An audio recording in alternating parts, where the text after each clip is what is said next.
Quisiera comenzar respondiendo una pregunta que tal vez, si no se han hecho, han visto cuando menos en todos lugares. Ahora con este asunto de la crisis internacional de las guerras, la pregunta es, ¿y qué parte profética estamos viviendo? Y tengo que responderlo de forma categórica. En las profecías no hay nada que se refiera a lo que estaba pasando hoy. Nada. Si ustedes escuchan algo que surge de Isaías, de Jeremías, de alguno de los profetas, está sumamente mal utilizada la profecía, porque según la analogía fidei, que es una forma de estudiar la escritura y respetar la hermenéutica propia, siempre la Biblia va a hablar de sí misma y de lo que está teniendo dentro, nunca hacia afuera.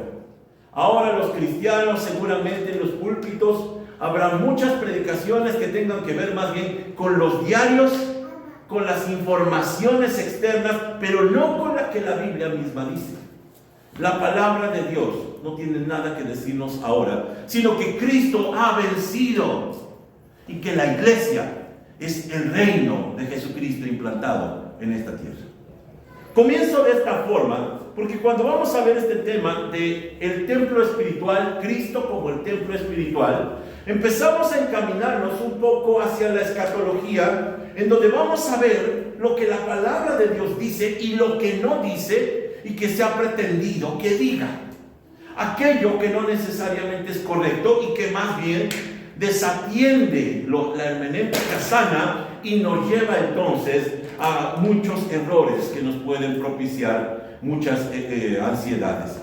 Comienzo con el pasaje de Apocalipsis, capítulo 21, versículo 22, y miren, inmediatamente la palabra de Dios dice acerca del templo: no vi ningún templo en la ciudad, porque el Señor Dios Todopoderoso y el Cordero son el templo.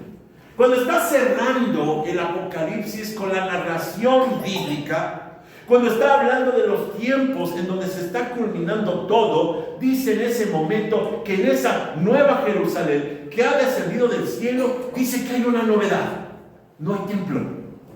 No hay templo. Y nosotros nos preguntamos, si desde el Génesis hasta el Nuevo Testamento siempre hubo templo, ¿en dónde quedó? Parece que esto responde el apóstol Pedro en su primera carta, en el capítulo 2, versículo 5, cuando dice: y ustedes son las piedras vivas con las cuales Dios edifica su templo espiritual. Allí está el templo.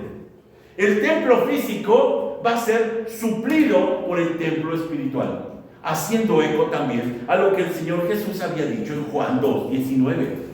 Destruyan este templo, y hablaba del templo de Jerusalén, y en 3 días lo levantaré. Y hablaba de su cuerpo. Nosotros estamos en su cuerpo, estamos en Cristo.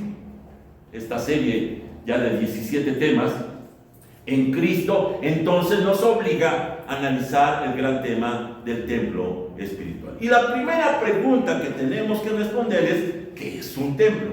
Ahora, mire, muy lejos de irnos a las definiciones que pudieran supuestamente ayudarnos, prefiero que vayamos a la Escritura, para que ella misma nos diga qué es un templo. Voy a estar utilizando mucho lo que John Walton enseña al respecto. Es un nombre sumamente inspirado por el Señor y que utiliza muchísimo este gran tema del templo y del sacerdocio dentro de 8 días del creyente que veremos. Y él comienza a decir lo siguiente: desde el principio, y está hablando de Génesis, es importante reconocer que el jardín, los árboles y la serpiente son símbolos. Con eso no quiero sugerir que no sean reales. Simplemente debemos reconocer que representan algo más allá de ellos mismos. Cuando nosotros lo dejamos y nos situamos en un asunto plenamente terrenal, perdemos la riqueza espiritual. Y allí está, en la analogía de lo que representan, la riqueza de lo que nosotros debemos entender. La pregunta que estaremos respondiendo es: ¿a qué se refiere la Biblia al hablar del templo espiritual? Déjenme ir un poco hacia atrás, a un poco de contexto. Los que estudiaron Génesis conmigo sabrán a lo que me refiero.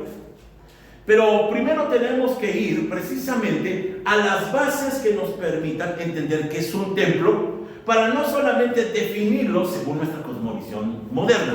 Tenemos que ir a lo que los antiguos, en tiempos de la escritura de Génesis, creían y veían y concebían con respecto al templo. Porque en el contexto antiguo, Edén es más que un espacio verde. Es más que vegetación abundante con riqueza de frutos, sino que más bien es un espacio sagrado, porque allí habita Dios. Atención, no solamente en Génesis capítulo 2 o capítulo 3 encontramos una narración semejante como un huerto, sino que en todas las culturas antiguas, acadias, sumerias, babilonias, egipcias, todo el Medio Oriente antiguo, existía esta idea de que ese lugar, que se llamara Edén, en algunos se llamaba Edilmú, era un lugar en donde vivían los dioses. Así que, por ejemplo, los 4 ríos que representan la fertilidad viniendo de la divinidad no son necesariamente lugares geográficos. Es cierto, encontramos 2 nombres que podemos rastrear hasta los mapas actuales, pero no está hablando de un lugar físico. Como habíamos hablado, está hablando de la Adamá, una tierra de la eternidad, que pudo acceder el hombre milagrosamente como invitación de Dios para que entonces ministraran juntamente con él. Así que no eran huertos ni eran campos de cultivo. Tenemos que quitarnos esto de la mente, a pesar de que es llamado huerto de Edén o Gan Eden, no es necesariamente un lugar donde la vegetación es abundante, aunque la simbología, la analogía así nos los presenta.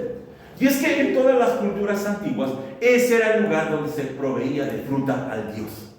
Era donde se alimentaban los dioses. Este es el concepto antiguo de donde surge Génesis y nos presenta ahora la propia versión. Así que lo que primero tenemos que decir es que Edén era el centro del universo.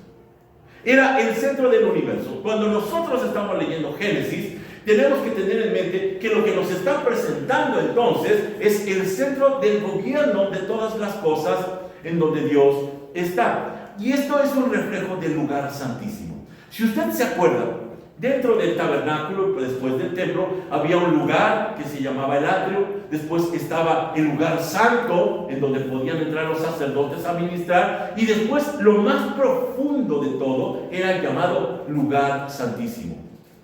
Este lugar del santo de los santos era en donde se presentaba la presencia de Dios y en donde el sacerdote una sola vez al año podía entrar. Ese era el centro del universo. Y cuando está entonces el lugar santísimo en el huerto de Edén, en el tabernáculo y después en el templo, está haciendo un reflejo del huerto de Edén.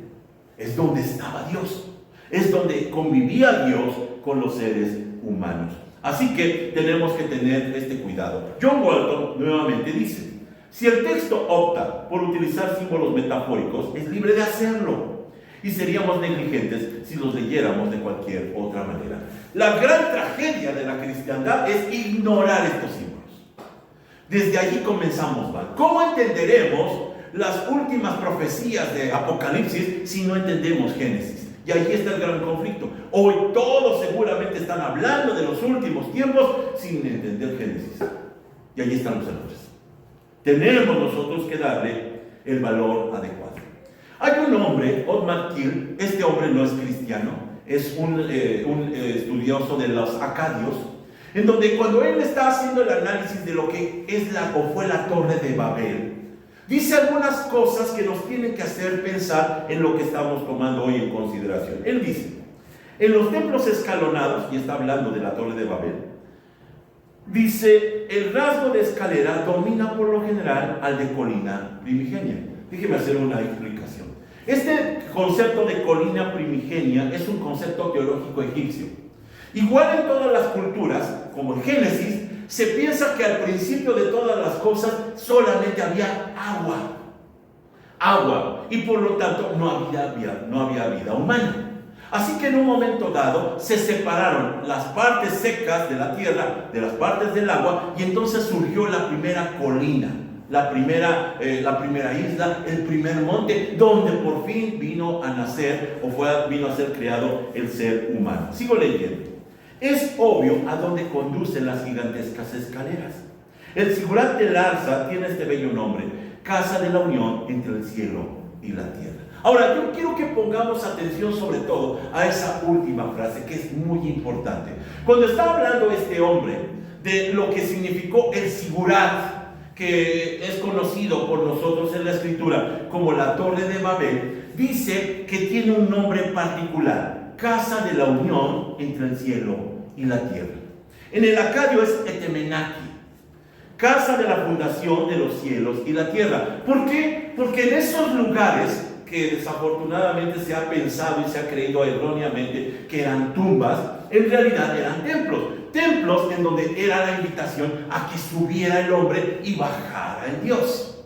Así entonces tenemos en nuestra región de México y tenemos en todo lo largo del mundo aquellas pirámides escalonadas que tienen esta idea de la unión entre el cielo y la tierra. Allí era donde tenían esta reunión y eran llamados entonces casa de la unión entre el cielo y la tierra. Es decir, era el puente entre los cielos y la tierra. Esto es muy importante porque Jesús más adelante va a decir un concepto que vamos a analizar: el cielo y la tierra pasarán. No se refiere obviamente a este cielo físico, ni a esta tierra física. Si le llaman los antiguos a los templos el cielo y la tierra, está haciendo referencia a otra cosa. Lo vamos a ver un momento más. Termino diciendo esta pequeña parte con lo que Ezequiel 43, versículo 7 añade. Y dice: el Señor me dijo: hijo de hombre, este es el lugar de mi trono y el lugar donde pondré los pies. Viviré aquí para siempre entre los israelitas.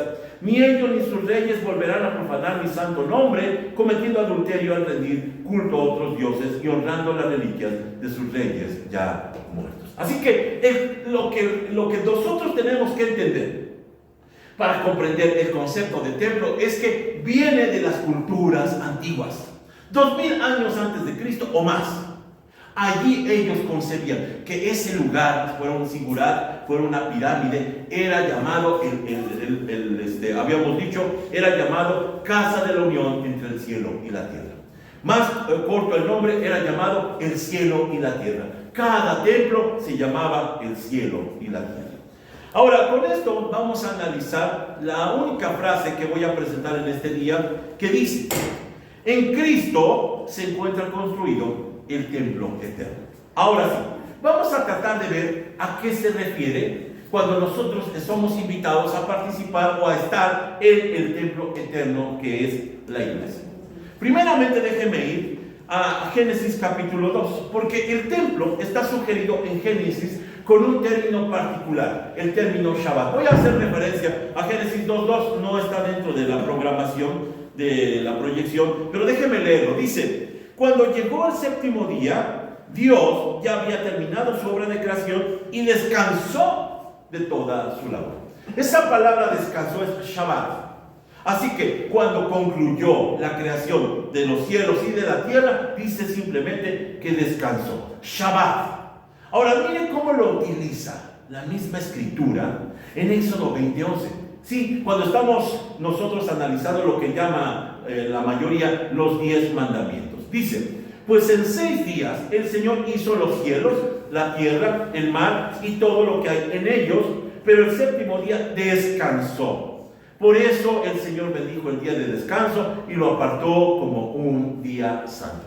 Miren todo lo que está conteniendo entonces el pasaje. En primer lugar está diciendo que efectivamente el reflejo de la creación concluida es el hecho de que en ese momento Dios descanse, que Dios cese de su actividad.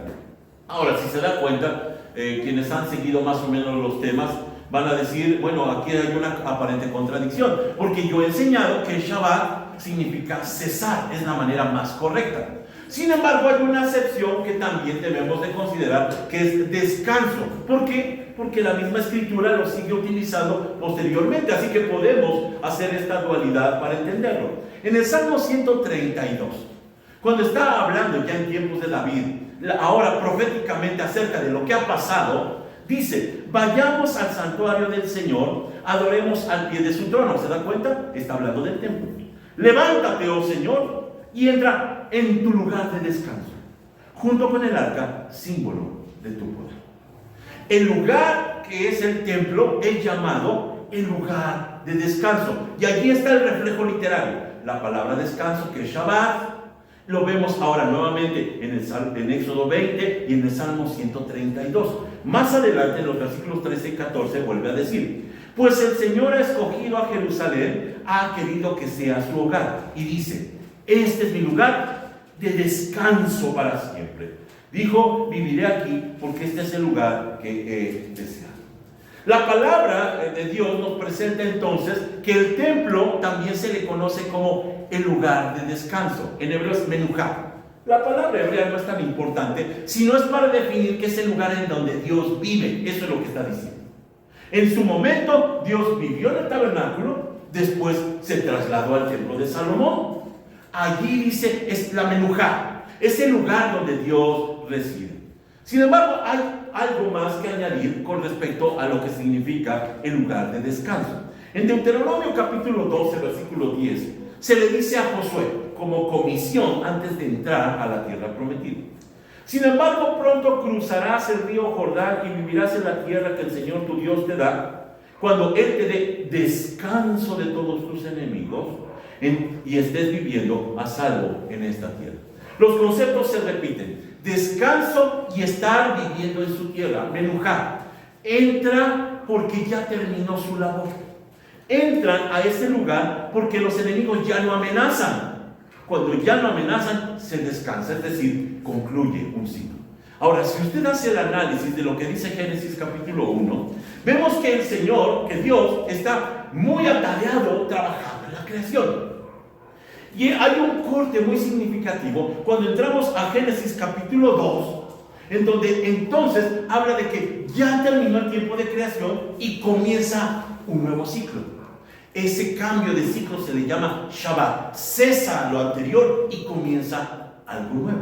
Déjeme ir, por ejemplo, a Génesis capítulo 2, versículos 1 al 3. Ya habíamos dicho, ponga atención a los conceptos, que en la antigüedad los templos eran conocidos como la casa de la fundación de los cielos y de la tierra. Así que vea con cuidado este pasaje. Dice: así quedó terminada la creación, ¿de qué? De los cielos y de la tierra. ¿De qué está hablando? Del templo.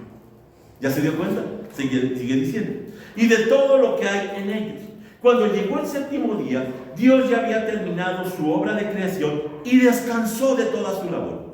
Dios bendijo el séptimo día y lo declaró santo, porque ese fue el día en que descansó de toda su obra de creación. ¿Qué no fue lo que había creado?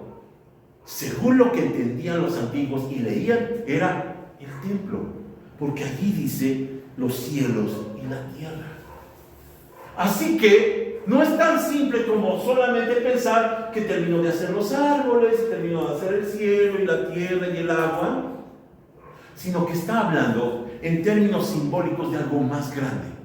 Dios está preparando su lugar de descanso, su lugar de reposo, el lugar en donde va a vivir, según las propias palabras del Señor.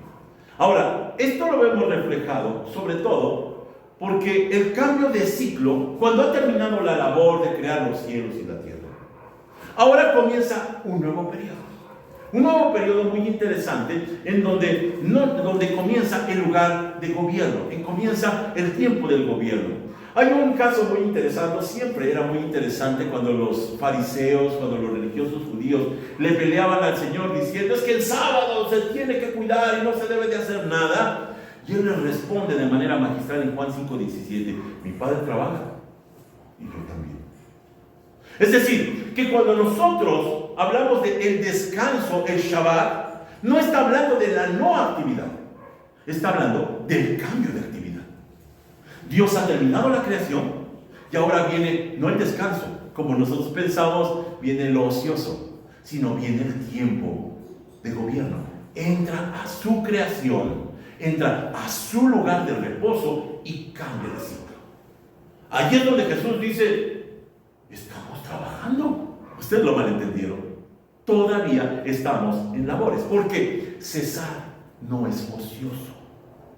Cuando hablamos de concluir algo, cuando hablamos de que el Shabbat es el tiempo de descanso, no es estar ocioso, sino de cambiar de la actividad creadora a la actividad de comenzar a gobernar. Gobernar entonces implica que está entre su pueblo. Ahora, vaya teniendo en consideración las cosas, los detalles que estamos añadiendo. Cuando en Génesis capítulo 2 dice que el Señor cesó, obviamente está entrando a un nuevo ciclo, pero también está entrando a su creación. Cuando nosotros hablamos acerca de que el Dios ha terminado la creación después de la cruz, por medio de la resurrección, también va a entrar en la nueva creación. Miren, por ejemplo, lo que dice Apocalipsis 21, 2 al 3. Ya leímos otro pasaje, pero dice: y vi la ciudad santa, la nueva Jerusalén, que descendía del cielo desde la presencia de Dios, como una novia hermosamente vestida para su pueblo.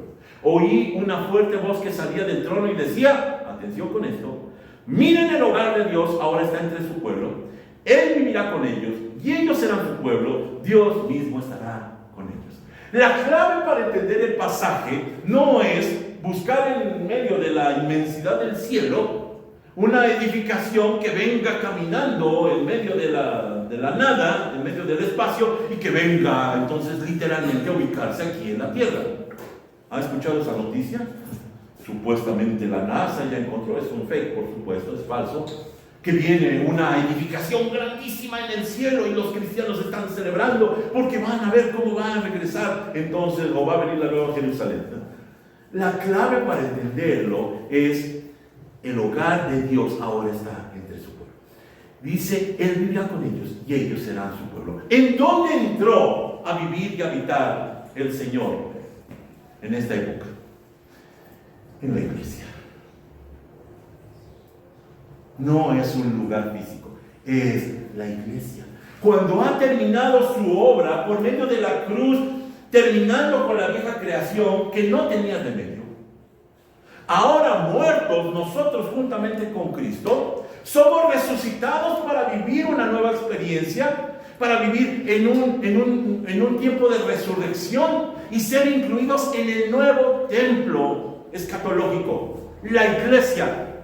Este es el templo.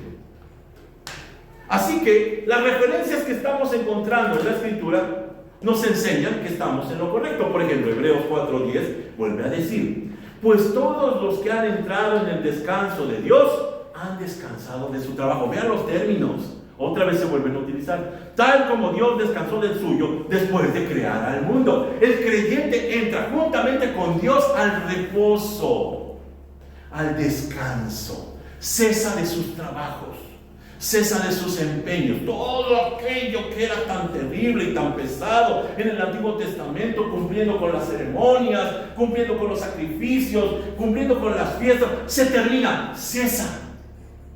Y entramos a un nuevo periodo en donde nos abandonamos en las manos de Dios y ahora ya no estamos en esa actividad. Entramos entonces gloriosamente al lugar del descanso de Dios. Así que terminamos diciendo que cesar, que es el término Shabbat, es entrar a habitar a un lugar para gobernar. John Walton nuevamente dice: el templo usa lo que es material, pero el templo no es material. Si Dios no está en él, no es un templo. Así que no serviría de nada hablar de la creación sin Génesis 2:1 al 3. Ya está todo allí hecho, pero Dios no habita en ello. No sirve de nada. ¿Qué caso tendría que la iglesia estuviera fundada si Dios mismo no vive entre nosotros? Y ahí estamos esperando que venga el reino. El reino ya está aquí. Ya habita entre nosotros. Y ese es el canto glorioso y el grito maravilloso de Apocalipsis. Ahora, ¿cómo podemos asegurar la referencia al templo en este tema de la creación? Por supuesto, el tema es amplísimo, pero déjenme solamente presentar un reflejo literario. En Primero de Reyes, capítulo 6, encontramos el tiempo de la construcción del templo de Salomón.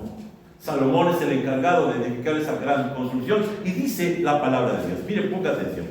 Los cimientos del templo del Señor se echaron a mediados de la primavera, en el mes de Sif, durante el 4º año del reinado de Salomón. Me detengo un momento. Fue en el 4º día cuando en la creación se comenzó la creación física del mundo, hasta el 4º día. Y aquí dice que durante el 4º año del reinado de Salomón se comenzó a construir el templo. Sigo leyendo. Terminaron de construir todo el edificio hasta los últimos detalles a mediados de otoño, en el mes de Bul, a los 11 años de su reinado. Así que la construcción del templo duró 7 años. Ahora espero que no nos equivoquemos cuando yo pregunto, ¿cuánto tiempo duró la creación? Según lo que tenemos en Génesis 1 y 2, ¿qué decimos? ¿Cuánto? 7 días. ¿Están de acuerdo? Estamos de acuerdo. 6 días fueron los de creación, pero el 7º día es cuando entra el Señor. Así que el reflejo literario de los 7 años de la construcción del templo nos demuestra que efectivamente Génesis 2 está hablando de un templo. Sí, es un templo en donde nosotros también podemos vivir, donde también podemos nosotros estar, pero es un templo, el templo que es llamado el lugar de descanso para el Señor. Así que cuando nosotros vemos en la construcción del templo, habíamos dicho que en la antigüedad construir un templo era necesario para cualquier rey que se sintiera exitoso. Tenía que construir cuando menos 3 cosas: construir un templo, construir un palacio y construir un jardín. Ahorita lo vamos a ver. Así que por eso David, cuando ya terminó con sus enemigos y ya tiene las fronteras en paz, él dice: me falta el templo. No es que se le haya ocurrido a él, era la costumbre, pero a él es impedido y tiene que ser su hijo Salomón el que lo construya. Ahora, con esto nos estamos dando cuenta de algo muy importante. Desde Génesis hasta Apocalipsis, el tema central de toda la escritura, el punto hermenéutico que va a explicar todo, es el templo. Y es lo que más ignoramos. El templo. Si el templo es una forma de explicar cada uno de los aspectos proféticos que se desarrollaron y que se desarrollaron después en el Nuevo Testamento, el templo tiene que ser perfectamente entendido. Otra vez voy con John Walton, que vuelve a decir, y es que es información sumamente valiosa, dice así: Génesis 1 puede verse ahora como un relato de la creación que se centra en el cosmos como un templo. Describe la creación del templo cósmico con todas sus funciones y con Dios morando en el centro. Esto es lo que hace que el día 7 sea tan significativo, porque sin Dios tomando su morada en medio de él, el templo cósmico no existe.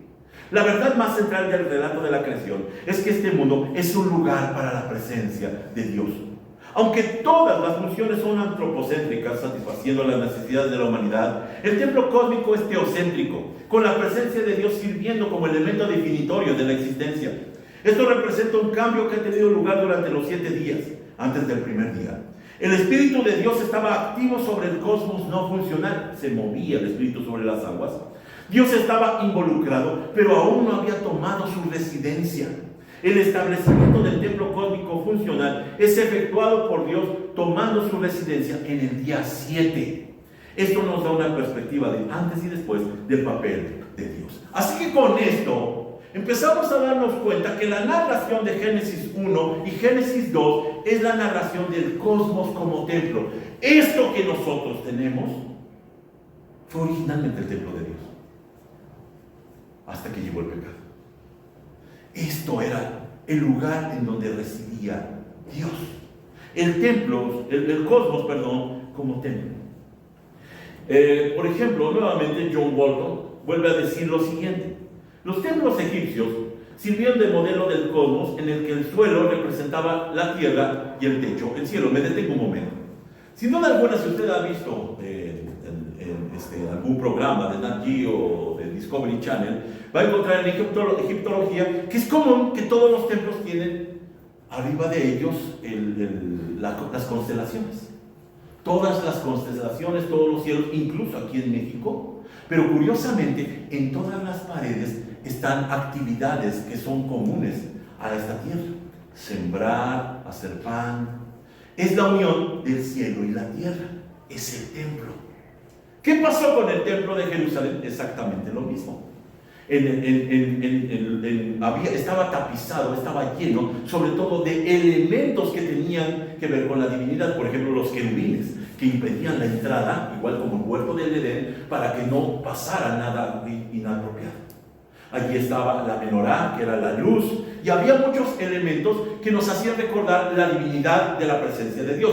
Pero en las paredes estaban símbolos en donde había flores de calabaza, había mucha vegetación con palmeras que nos hablaba de la vida común de la tierra. Es decir, otra vez, el templo era la unión de el cielo y la tierra. Por eso era llamado el cielo y la tierra. Sigo leyendo. Dice, las columnas y las decoraciones de las paredes representaban la vida vegetal. Esto lo sabemos porque, por ejemplo, Josefo, que es el historiador del primer siglo, dice lo siguiente acerca del templo: cada uno de estos objetos tiene la intención de recordar y representar el universo. Así que cuando un sacerdote, porque no era para el común del pueblo que entrara a ese lugar, un sacerdote entraba al templo, lo que veía allí era la reflexión, veía el símbolo nuevamente del huerto del Edén. Así era, lleno de vegetación, con la presencia de Dios y los querubines. Propiamente se recreaba lo que dice Génesis 2, 1 al 3. Lo tuvieron que construir. ¿Para qué? Primero en el tabernáculo, después en el templo de Salomón, para que viniera la presencia de Dios en forma de nube que habitara en medio de ellos. Así que estamos correctos cuando estamos hablando de qué significa el templo. Ahora, vea este dato que es muy importante, porque de aquí en adelante las palabras del Señor Jesús tienen que ser entonces entendidas de otra manera. ¿Se acuerdan de Mateo 24, 35? Recientemente los discípulos le acababan de preguntar: Señor, estaban maravillados con el templo y le preguntan, el Señor hace una declaración, dice, bueno, ven todas estas piedras, no quedará ni una piedra sobre otra. La pregunta de los discípulos es: ¿cuándo sucederá, Señor? Vea lo que dice Mateo capítulo 24, 35. Él dice: el cielo y la tierra pasarán, pero mis palabras no pasarán. La mayoría, sobre todo la iglesia dispensacionalista, que es la gran mayoría, que no saben que son dispensacionalistas, piensan que cielo y la tierra significa este cielo y esta tierra. Pero ya sabemos que no está hablando de este cielo y esta tierra, está hablando del templo. Ellos le habían preguntado y él dice: todas mis palabras se cumplirán cuando vean que cae el templo. Hay otro pasaje, Mateo capítulo 5, versículo 16, que dice: porque de cierto os digo que hasta que pasen el cielo y la tierra, ni una jota ni una tilde pasará de la ley hasta que todo se haya cumplido. Todo se cumplió al pie de la letra, y en el año 70, ¿qué creen? El templo es destruido.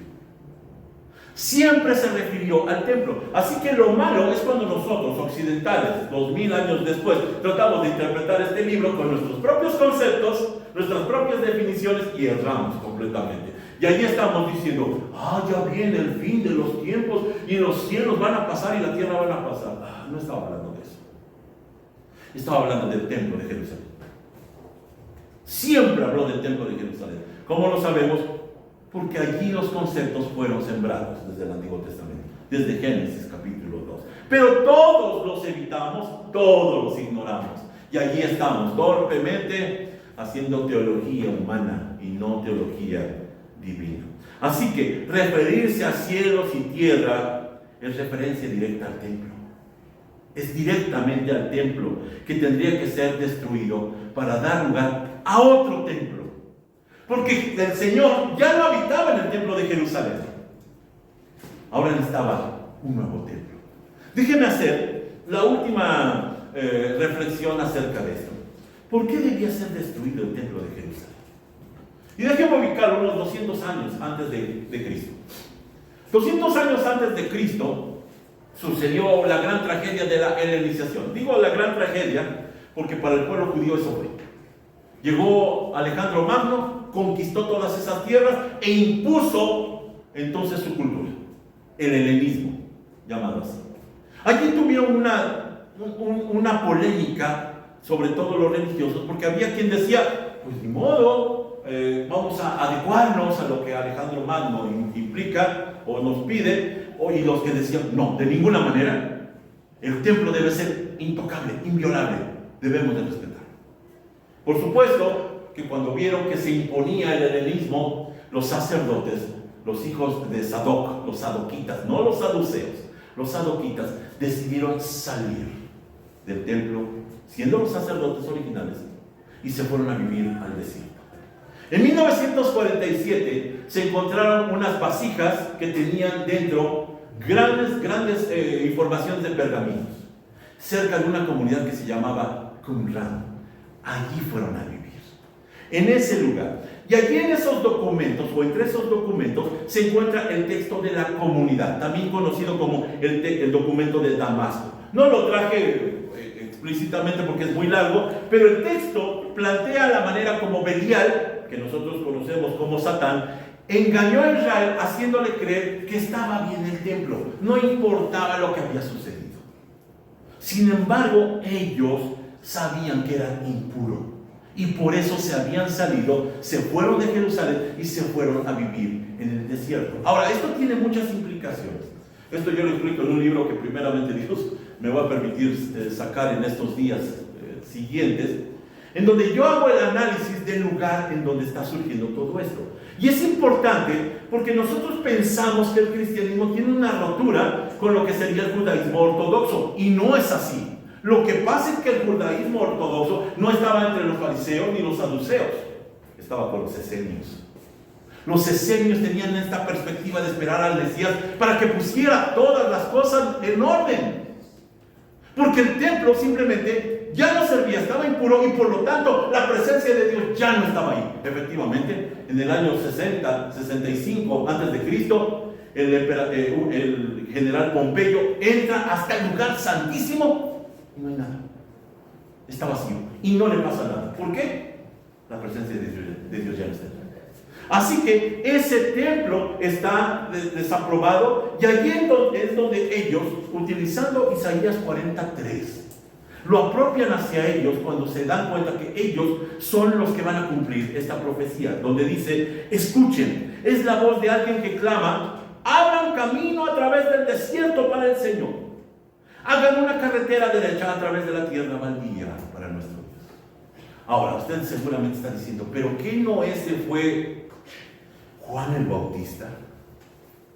¿Sabía usted que Juan el Bautista vino del mismo lugar, de la misma zona del desierto?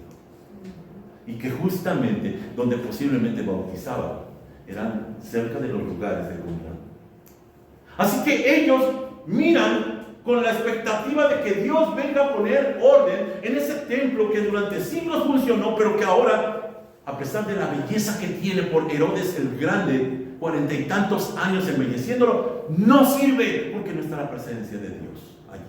Allí es donde la controversia se observa hasta que el Señor Jesús entra al templo. Juan, capítulo 2, versículos 15 al 16, dice: Jesús se hizo un látigo con unas cuerdas y expulsó a todos del templo, echó a las ovejas y el ganado, arrojó por el suelo las monedas de los cambistas y les volteó las mesas. Luego se dirigió a los que vendían palomas y les dijo: saquen todas esas cosas de aquí, dejen de convertir la casa de mi padre en un mercado. ¿Por qué está reclamando eso? Porque Él es Dios y Él no puede entrar en ese lugar. El lugar está contaminado, y si está contaminado ya no sirve. Ahora tienen que destruirlo, tiene que ser destruido. Por eso se plantea la necesidad de un nuevo templo. Ahora déjenme hacer el recuento rápido. Nosotros ya sabemos que el templo de Herodes tenía que ser destruido porque estaba contaminado. El templo antes de Zorobabel también se contaminó y se transformó en el templo de Herodes. Pero poco antes, el templo de Salomón también se contaminó. ¿Y qué pasó con el templo? Fue destruido por Nabucodonosor. Pero antes, el tabernáculo que estuvo en Silo por 430 años también fue destruido. ¿Por qué? Por contaminación. Falta un templo, el templo del huerto de Edén, que también tuvo que ser quitado por la contaminación dentro, por Adán y por Eva. Todos los templos van siendo demolidos hasta que llegamos al tiempo en donde el último templo tiene que ser destruido por causa de la contaminación, para dar lugar al templo definitivo, al templo espiritual, al templo de Cristo. El que dijo, en 3 días lo levantaré. En ese templo estamos nosotros. Y es que esta controversia se había generado incluso entre sus acusadores, en Marcos capítulo 14, versículo 58, que lo acusaron. Nosotros lo oímos decir, yo destruiré este templo hecho con manos humanas, y en 3 días construiré otro, no hecho de manos humanas. Es donde estamos usted y yo. Es la iglesia. Termino con esta frase de John Walton nuevamente, que dice, como sabemos, el nuevo pacto se logra a través de Jesús, pero este es solo uno de los roles de Jesús, en relación con el plan de desarrollo de la presencia de Dios que está siendo restaurado. En Juan 1:14 aprendemos que el Verbo se hizo hombre y habitó entre nosotros y hemos contemplado su gloria. Este es el mismo lenguaje usado con respecto al tabernáculo.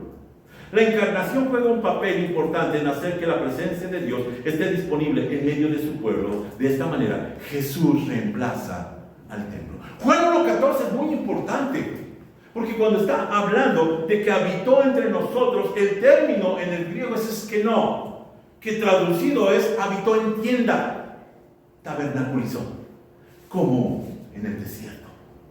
Jesucristo no solamente se encarna para acercarle a nosotros, sino para que nosotros estemos ahora en Él. Ya no visitando el templo de Jerusalén, ni el tercer templo de Jerusalén que quieren reconstruir, ni ningún otro, sino estamos en Cristo, el templo espiritual de Dios. Qué jugada más gloriosa la del Señor. Termino con este tema. Dentro de 8 días estaremos viendo una segunda parte muy necesaria acerca del sacerdocio del creyente. Pero déjeme concluir con lo que el Señor Jesús dijo de sí mismo en Mateo 12:6. En Mateo 12:6 el Señor dijo algo que a lo mejor ni siquiera consideramos importante. Pues os digo que uno mayor que el templo está aquí. ¿A quién se refería? A sí mismo. Toda la gente amaba el templo, idolatraba el templo. Tanto que en el año 70, cuando la resistencia se vio confinada por las tropas romanas, lo último que se les ocurrió es, vámonos adentro del templo porque allí no podrán entrar, porque aquí está la presencia de Dios. La presencia de Dios ya no estaba allí. Y aquí fue la máxima matanza que hubo. No entendieron. Jesús es mayor que el templo. Así que con esto nos demuestra que el templo fundado en Cristo es superior a cualquier templo geográfico. Porque este templo que se llama la iglesia está en todos lados. Y gloria a Dios, porque hoy pueden exterminar a una parte de la iglesia, pero no se acaba. Pueden callar a unos cuantos o a unos muchos, pero la iglesia sigue de pie.